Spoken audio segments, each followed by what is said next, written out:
أعوذ بالله من الشيطان الرجيم. بسم الله الرحمن الرحيم. الحمد لله رب العالمين، والصلاة والسلام على رسول الله صلى الله عليه وسلم. بندرا بدنتال أرى أن جولما دندانغال دنت دو يوترنده ene yetto ko nonne bandiraɓe men ɓe bandam ar andu diine ma to YouTube e dendangal ɗo yewtere nde ene yetto e ɗin réseau ji ne en calmini moni kala ɗo woni eno woniri en ñaagimo mo yaafuya eɗen ñaago Allah tedduɗo towɗo o nde bindanɗe ɗe tawata on e jam e cellal hono noɗe goppiri min ni ngaraten ko e xuɗba men aljuma tawde noon tindiɗen ko e lewru korka kadi ene yiɗa moni fof moƴƴana bandum ha tengti e hoddiɓe goto fof ko seɓi goɗɗo o ko woda ko waɗani ɗum nde wonde tañude korɗo ko hunde moƴƴere kadi hayso wonano lewru korka moƴƴande koddiɗo mum ko hunde moƴƴere ɗum woni xuɗba o unwan makko ko moƴƴande koddiɗo mum. En jetti Allah towɗo, Allah jaafotoɗo mo ganduɗa wasiyima en e moƴƴande hoddiɓe. En ceedima deweteɗo e gonga ala so wona Allah dendidiɗo alanamo e laamu makko. En ceedanima nelaɗo men sallallahu alayhi wa sallama kohowo men o ko maccuɗo Allah kadi ko nelaɗo Allah mo ganduɗa komo Allah laɓɓini, Allah suɓi ɗum e nder tagore mum, Allah waɗi ɗum sehil mum ko on tigi nelaɗo o sallallahu alayhi wa sallam woni kaldo e haalullaji mum tedduɗi. O wi man kana yu'minu billahi wal yawmil akhiri falyuhsin ila jarihi. On mo ganduɗa fof ene gonɗini Allah, ene gonɗini ñalawma darga ene ara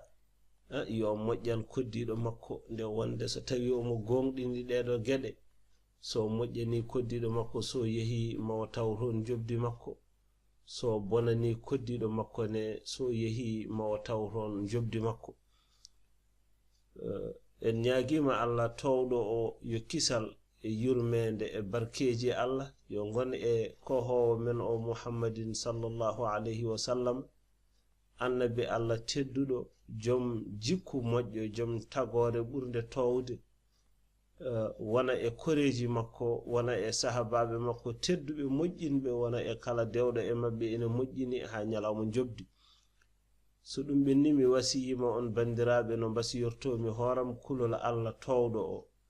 jomiraɗo wi e deftere mum ya ayyuhalladhina amanu taqullaha waltanzur nafsun ma qaddamat lighad wattaqullaha inna allaha khabirum bima ta'malun.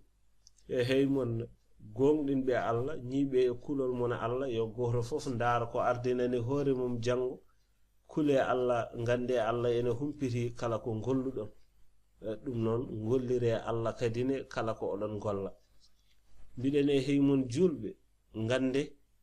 islam men oɗo o ɗaccani jikku tedduɗo, jikku moƴƴo, o ɗaccani sifa jettaɗo, sifa moƴƴo, tawa ene waɗi nafoore wonande neɗɗo o walla ene waɗi nafoore wonande rendo. Islam o ɗaccani ɗin jikkuji so wona tawa o haalani en ɗum.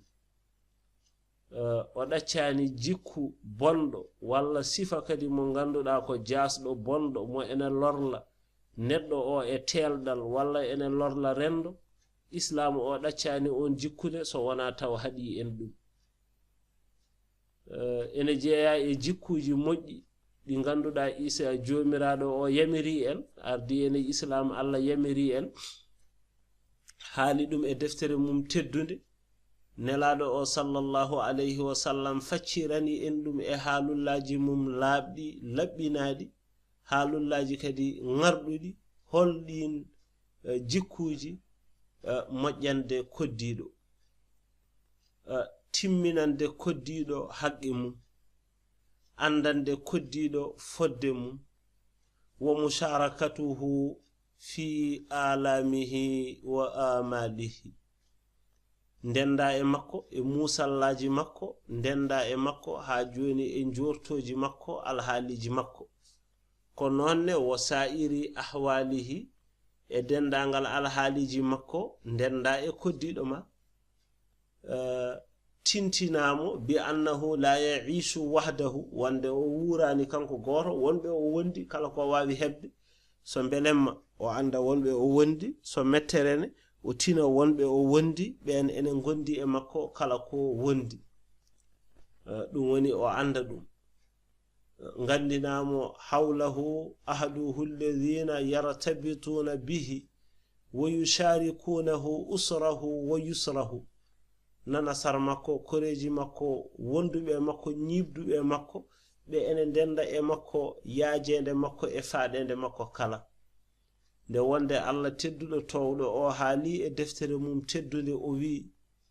wa'budullaha wala tushriku bihi shay'a wa bil walidayni ihsana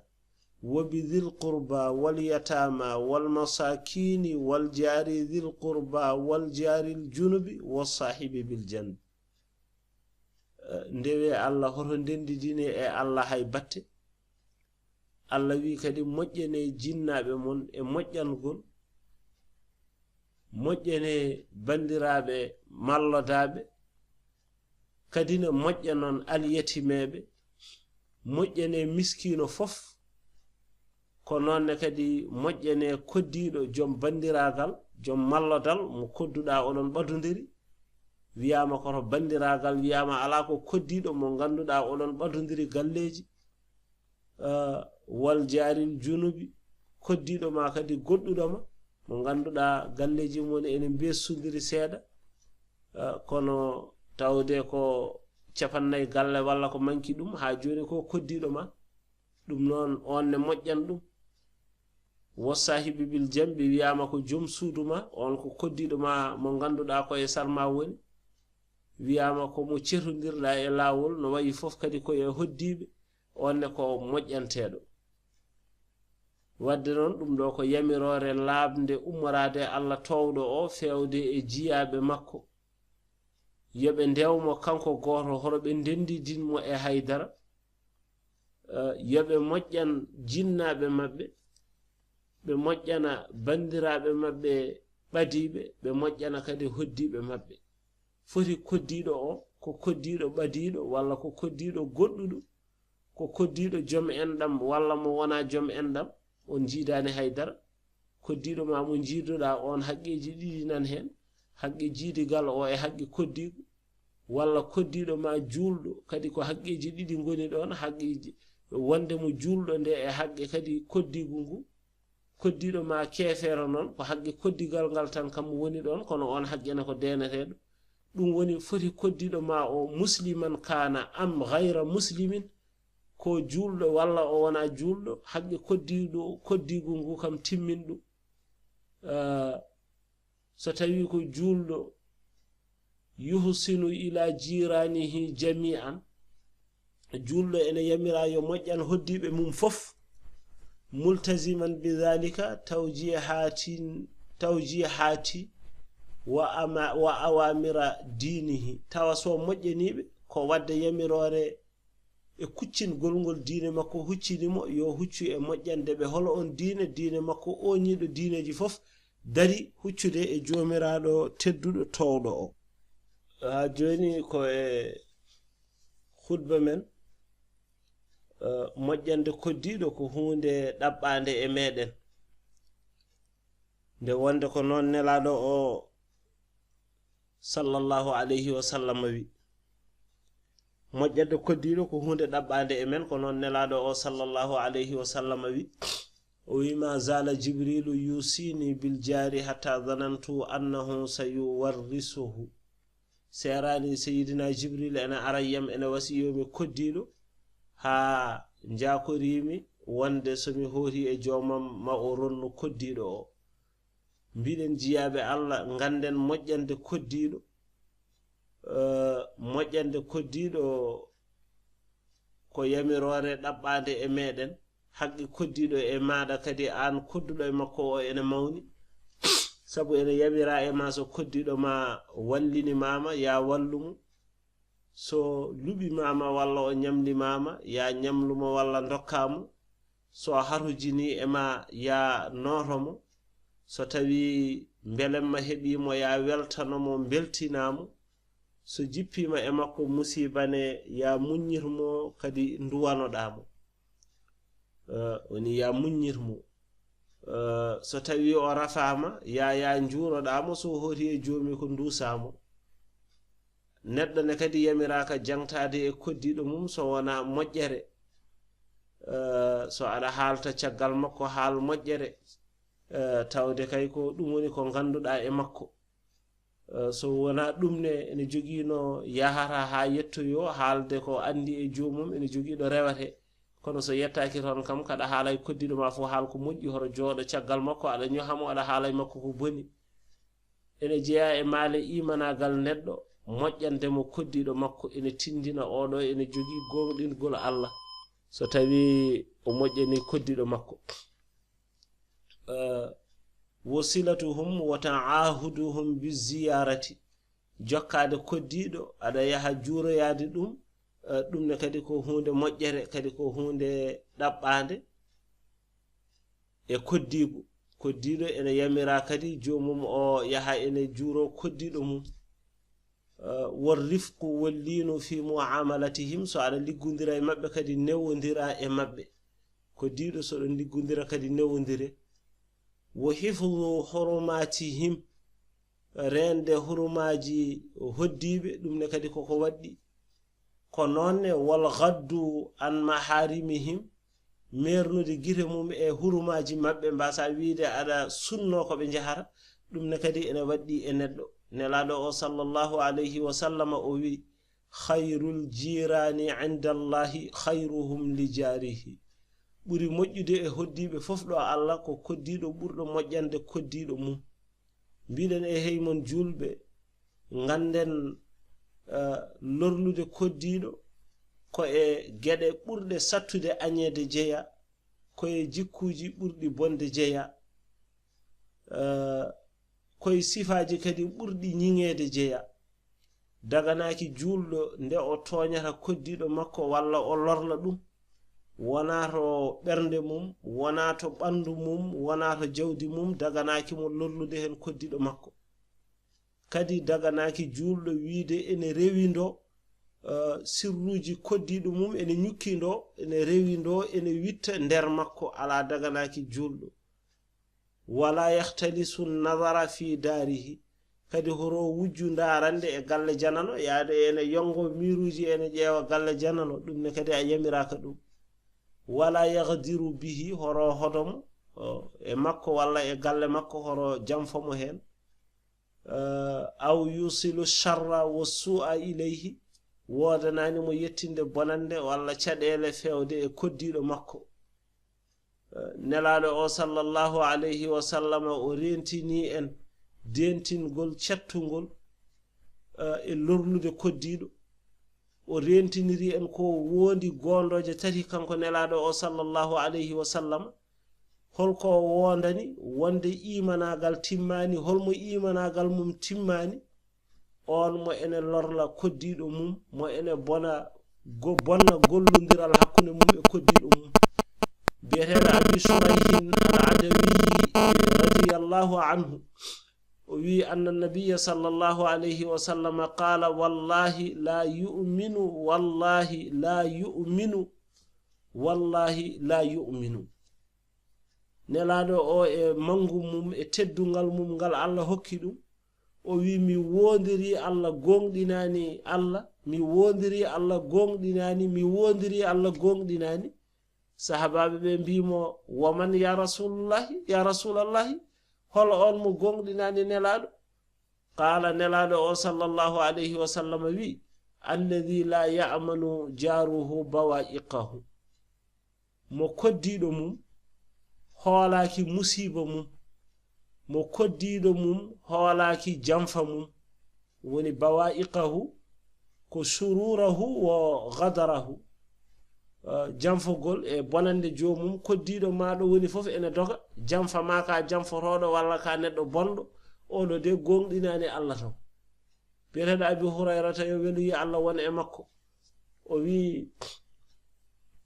won garnoɗo e nelaɗo o sallallahu alayhi wa sallam o wi nelaɗo an de kaari debbo o biyeteɗo nangam o tan on debbo kaari ene haale e makko ko neɗɗo kewɗo julde ko debbo bawɗo horde ko nonne kadi ko debbo bawɗo sakkade ella makko tan ko gueɗel gotel omo lorla koddiɗo makko o lorlira hoddiɓe makko ɗemgal makko kay o deƴƴata ɗum e koddiɗo makko nelaɗo wi hiya finnari wadde omon jeygol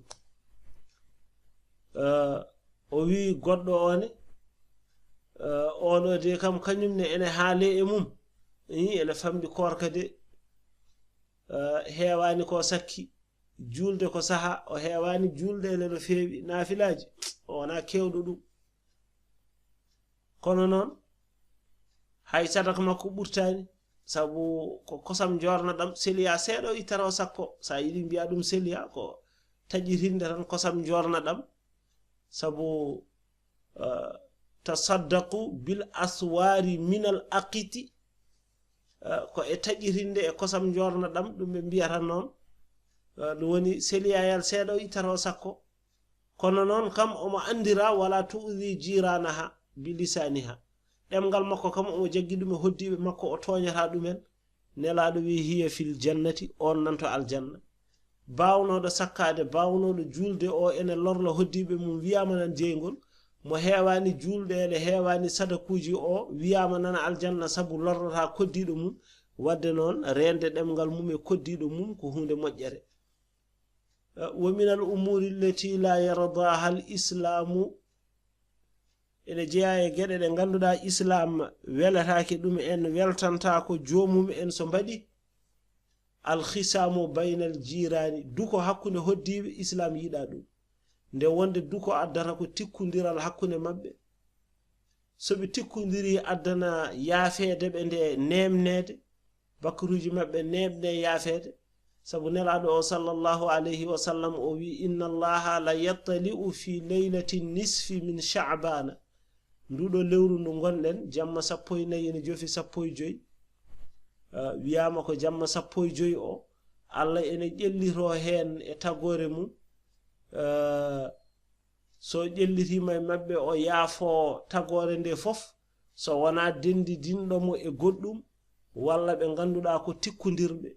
ɗum noon duko ngo addata ko tikkodiral ɓe jeeye eɓe jaafetake ɓe wadde noon islam yiɗa duko hakkude hoddiɓe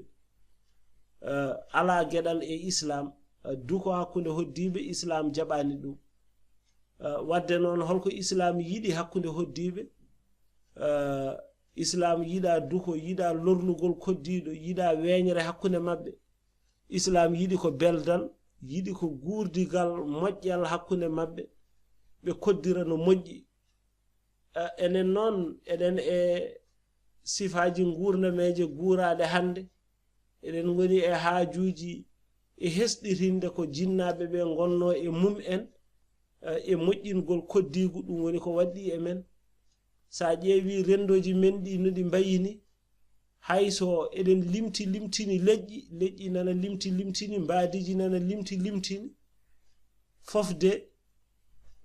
moƴƴi ko moƴƴirinen gurdam hakkude men wo in kana bihil adidu min al jinsiyati al mukhtalifati fala yamna'u dhalika min an yuhsina ba'duna ila ba'din ɗum fotani hadde yoga e men moƴƴana yoga sa woni boɗejo o woni ɓalejo ne moƴƴodire ko mbawɗa wonde e leñol fof gongol ngol moƴƴodire wadde ko ɗum tan woodi ko wodani en fal jaru haqquhu murtabitun bil jiwari koddiɗo haqqe mum ene tabitay ma tan son koddi tan gasi son koddi tan ko heddi ko nati ƴeewede ko koddigal ngal ƴeewete wadde noon moƴƴene hoddiɓe mon fal nuhsin ilayhim wal nattaqillaha fihim moƴƴenen ɓe kulen Allah kadi e mabɓe waltakun akhlaquna ma'ahum kama amara Allahu ta'ala wa rasuluhu al-mustafa sallallahu alayhi wa sallam jikkuji men e mabbe yo wano Allah yamiriri wayano nelado o sallallahu alayhi wa sallam yamiriri wal nudkhil alayhim surura wal nakuffa anhum al'adha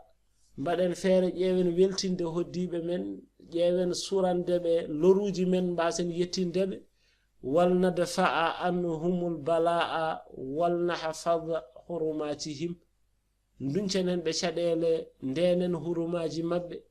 dum do wonno khutba men allahumma ja'alna min al-muhsinina ila jiranihim warzuqna mujawarata rasulika al-karim sallallahu alayhi wa sallam fil jannati nafa'ani Allah wa iyyakum bil qur'anil azim wa bi sunnati nabiyhi al-karim sallallahu alayhi wa sallam do windande men haadata so Allah jabi do windande men haadata so Allah jabi khutba men ko do haadi ha aljumaji goddi dum non min calmini moni kala min juuri min jafnima ko Bokar Ahmad Diop to Nouadhibou min beltanima on no feewi dum non enen bandirabe wonbe to YouTube be mbasoni yejjidde abonade e nokku o ngam so bindande ngari tawa ene jaawa yettade on sa abonima abe kewi addande mo hulde sa nyojji e hulde de windande ari fof ma son e téléphone ma walla so ordinateur ma mbaawa tinde tawa nyojjat don tan jaha ƴeewoya windande nde ko nde wawi addude ko wasata enen fof dañen hen ko eden naftoro so Allah jabi wadde non ko dum do wonno khutba men hande min jafnima non pergitte gonde hen de so tawi won ko ngakkiri on min nyaagima on yaafuye min dañani wadirde no ene fotira e monni on jarama